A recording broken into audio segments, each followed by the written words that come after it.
I'm the reviewer. You review it, I review you. This is my partner, Mr. A. Today, we're taking a look at the animated analysis review of The Swan Princess. Hello and welcome to Animated Analysis. I'm Stefan. And I'm Newt. A reviewer with a crudely animated co-host. What a stupid idea. After giving Pocahontas 2 a somewhat positive review, it's time for me to go back to being negative, which is why I chose The Swan Princess. The Swan Princess is a Disney ripoff by a company I haven't heard of, so obviously it's set up for failure. Nah, it could be good. No way! There is no chance of this being a good movie. You want to bet on it? What are you talking about? If this is a good movie, I get to sleep in your bed, and you sleep in the closet in my bed for a week. Alright, fine. Deal. Oh, Stefan, you poor bastard. You're gonna end up sleeping in the closet. Me. Yeah, he is. This is a relatively good movie. Me. Oh, come on. How can you say that? You haven't even seen it. Me. Alright, then how about this? If this turns out to be a good movie, I'll let you run an entire episode of this show by yourself. Hell, I'll even try to find enough money in the budget for some subtitles. Me. Play the movie.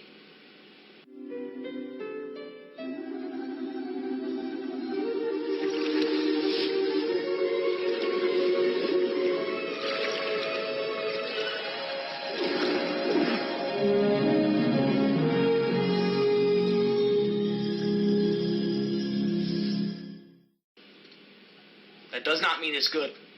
No, but that's definitely a sign that this movie reeks of effort and competence. The film starts with a story about how King William has his throne threatened by a magician, and instead of killing him, he banishes him. And of course, before he leaves, the magician says he'll be back. Be banished. I'm not finished with you yet, Willie. Someday, I'll get my power back. And when I do, everything you own, everything you love, will be mine. Anything that happens to him at this point is his own doing. But he's a nice king. He can't kill people. Me.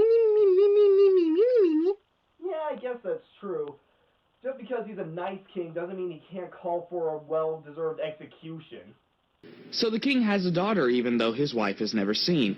He and a queen from another land whose husband has never been seen plan to merge their two lands by having their two children fall in love. Alright, before we continue, I need to explain something. A lot of the visuals in this movie are taken directly from Sleeping Beauty. I don't know why, but I'll point them out as we go along. Since when does 2 scenes equal a lot? Anyway, the parents have a scheme to have their children meet every summer to try and make them fall in love. And to illustrate this, we have a 7-minute song. Jeez. It's fun, though. And it's important to set up the story and make you like the characters. Newrack isn't wrong, I guess. It is important to the movie's story to have this happen. But while it is a fun song and actually has some funny lines thrown in, it really can get very repetitive. However, they counteract this by having each repetition of the actual music accompanied by new lyrics and an advancement of the story. Which means... It's a decent song. However, there is one thing I cannot forgive. I haven't packed or washed my hair, and Father, I get seasick. You make me kiss her hand again, I swear I'm gonna be sick. They rhymed sick with sick. What the hell? There wasn't any other rhyme you could use there. Oh, wow. You are desperate to find anything wrong with this movie. The rhyme isn't between sick and sick. It's between C and B. Songs do this all the freaking time. For example, A Girl Worth Fighting For from Mulan. I couldn't care less what she'll wear or what she looks like. It all depends on what she cooks like. Hell, they even do it again in the same song not 20 seconds later, and you didn't act all butthurt about that. We tried all summer, but we just can't lose her. Hey, fellas, wait up! Quick, learn some speed. When picking teams, I never choose her. Anyway, at first, the princess, who's named Odette, and the prince, who's named Derek, don't like each other. Derek's making a good decision here, because girls have cooties. Oh, yeah. Newrack's supposed to be like 5 years old, or have the mind of a 5-year-old or something. I don't know whether to find this annoying or not. But when they get older... I can do much better, I am sure. He's so immature.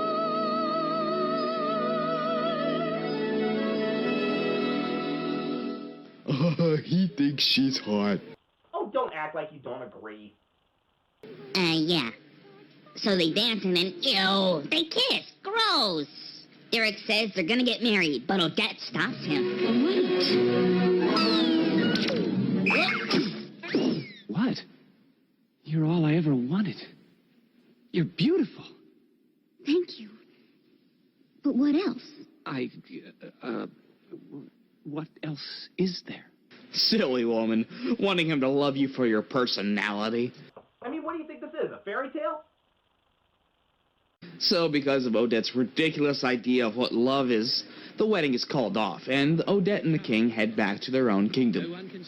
I have to ask, who's looking after the kingdom when Odette and the king leave for the entire summer? What if another country tries to invade when he's gone?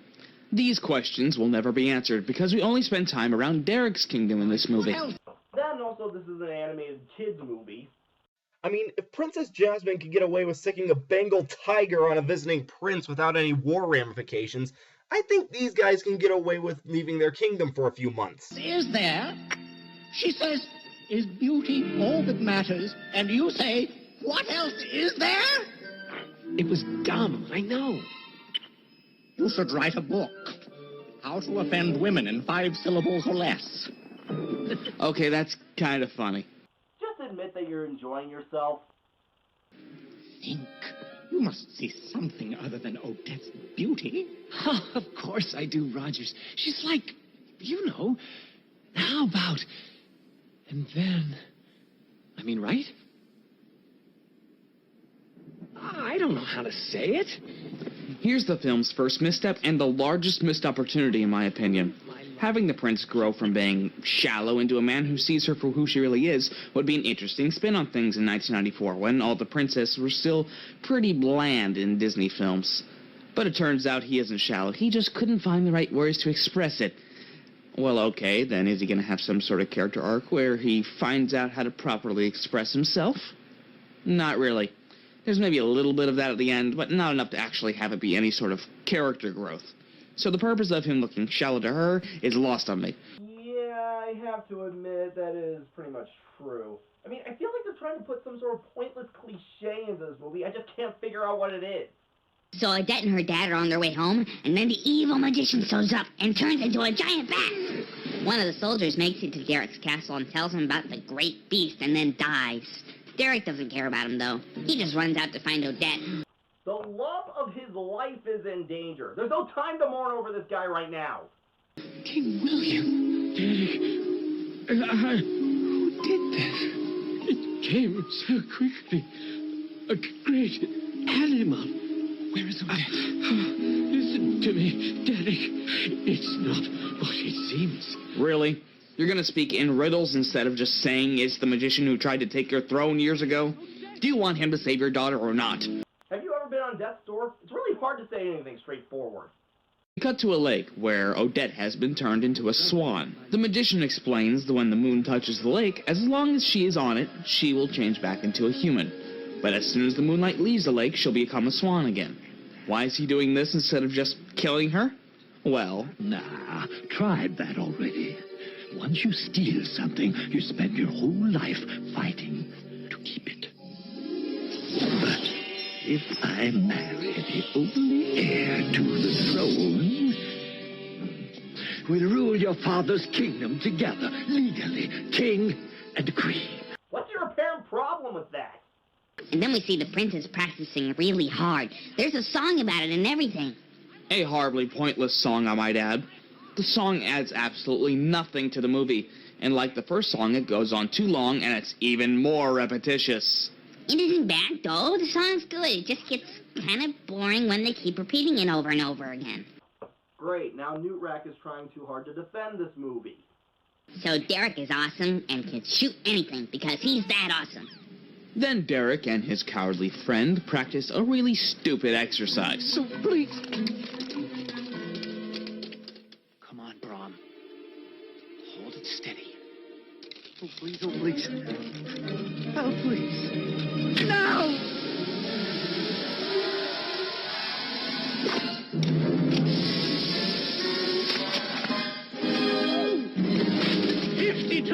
Out of Me too! Well done! Why this is tactically useful at all escapes me. Actually, being able to catch an opponent's arrow and shoot it back at them with such accuracy so fast is actually a really useful thing. The only problem with this, though, is that they literally say that if Braun was more than an inch off, he would have killed Derek. Extraordinary courage, man. Just think. 1 inch lower, and that arrow would have... Then we see a frog named John Bob and a turtle named Speed. The frog is French and trying to get flowers on one side of the lake, but that part of the lake has crocodiles, so it's dangerous. Can't be. Oh, don't be such a baby. As long as it doesn't get its own song, everything will be fine. Thank you. Let me have that. Silence, you savages! Go and boil your bottom, sons of a silly person! Ah, blow my nose at you, so-called Arthur King! You and all your silly English kniggets! John Cleese? Huh. He must work for cheap, because he's the only big name in this entire film. Am I the only one who finds it odd that John Cleese has played 2 Frog Prince characters in his career? You know I'm under a spell. But my kiss will break the spell. Give it up, John Bob. I can only kiss the man I love. And then he... Must make a vow of everlasting love. I know. And prove it to the world. So, who told her how to break the curse? I'll assume the magician didn't do it, because why would he want her to know? So who told her how to break the curse? And more importantly, what happened to Newt Rack? If I could break this spell, I'd run to him today. Another pointless song. This one is all about how much Derek and Odette love each other, but that was already established. Love songs are always the ones that are the most boring, so I don't like it either. Doesn't make the song any less good. Puffin. What? It's like you wanted to tell a joke there, but you just couldn't come up with one. Me. Yeah, I know I'm not one to talk. I apologize. My name is Puffin. Lieutenant Puffin. Hey, Puffin with a bad Irish accent at that. It is convincing enough, though. I don't know about the drinking, but he does enjoy fighting a lot. Maybe it has something to do with my Irish heritage, but for some reason, Puffin was always my favorite character. The magician wants Odette to marry him, but she says no and turns back into a swan. And then we go back to Derek's castle, where his mom is trying to get him to marry a different princess. Derek keeps trying to figure out what the great animal is, though. Tomorrow night. Tomorrow night? The ball. Mother, I can't. Oh, please, Mother, don't do the lip thing. If I leave now, maybe I can be back in time. Derek's mother is not likable. At all. Likeable? No. Entertaining at times? Kinda. No fear. You fly to your prince. We bring him back to the lake. The moon comes up. You change into a princess and... happily ever after. How will I find him? You don't know where he is? I don't even know where I am. I bet he does. Oh, that's a great idea. Just say, Monsieur Rothbart, I'd like to leave now. Do you have a map or something? That's it. A map! Let's do it. We're on a mission. We're kept in good condition. Oh, God, why?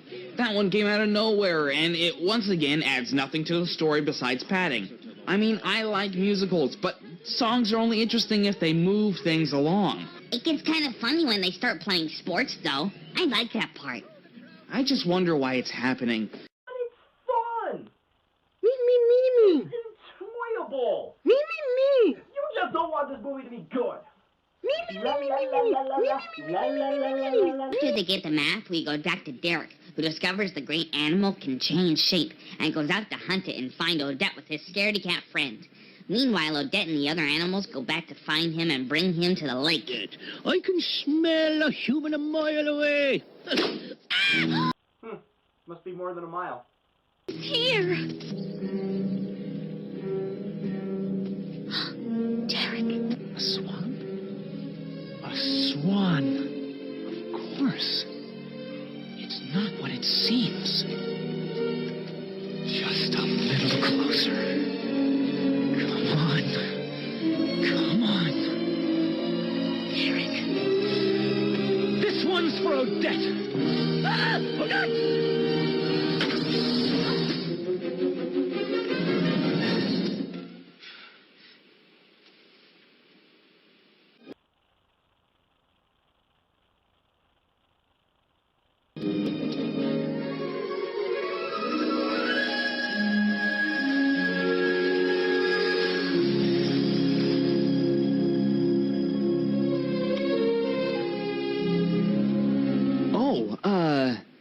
Sorry for trying to kill you and stuff. Made sense at the time. She explains the situation and how he has to prove his love to the world, and he tells her to come to the ball his mother is planning. But the magician heard them talking, and he tells her that tomorrow there won't be a moon. Then he hatches a plan to send a fake Odette. And then he sings about being evil. And this one's odd. Lassie, this is me. Gosh, it's such a hoot to see them quaking. When I'm king, they'll treat me with respect. I can't wait to watch their poor hearts breaking. So much for politically correct. From this point on, all the songs take a huge tonal shift, as if there's a new songwriter or something. That's what you find odd about this song? Preparations for the party. Nothing important happens, so let's move on.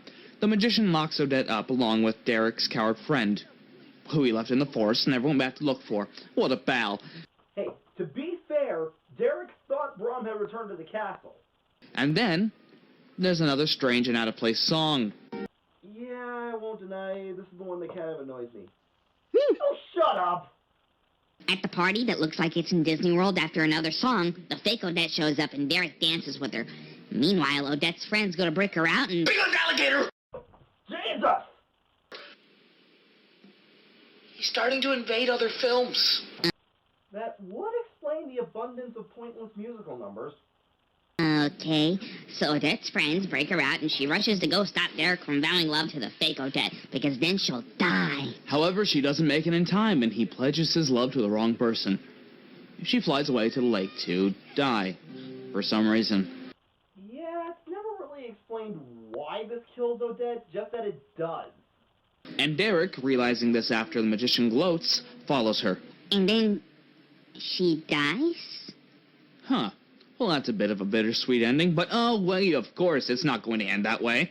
The magician says if Derek wants the curse to be undone, he has to defeat him in battle. And we see the most blatant stolen visuals in the entire film. Deal with me, O Prince, and all the powers of hell!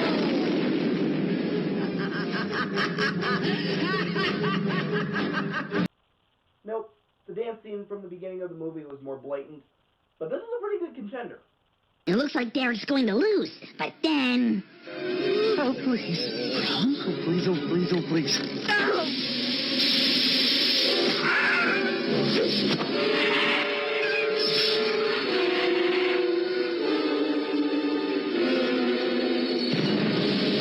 And this bugs me. What if Derek didn't hear his friend being whiny in the background? He would have just been shot in the back. They should have just thrown in a line where he warned Derek before firing or something. Derek, look out! Or something like that. Yeah, I mean, he could have at least just shouted Derek's name or something. Anyway, Derek kills the magician and Odette comes back to life. What?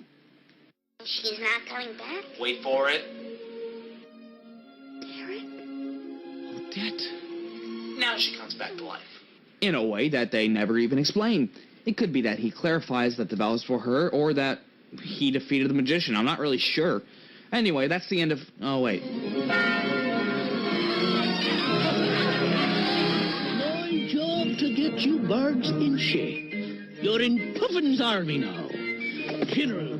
Okay, now it's the end of... Ah, hell! No. Much longer than that, Odette. Much longer.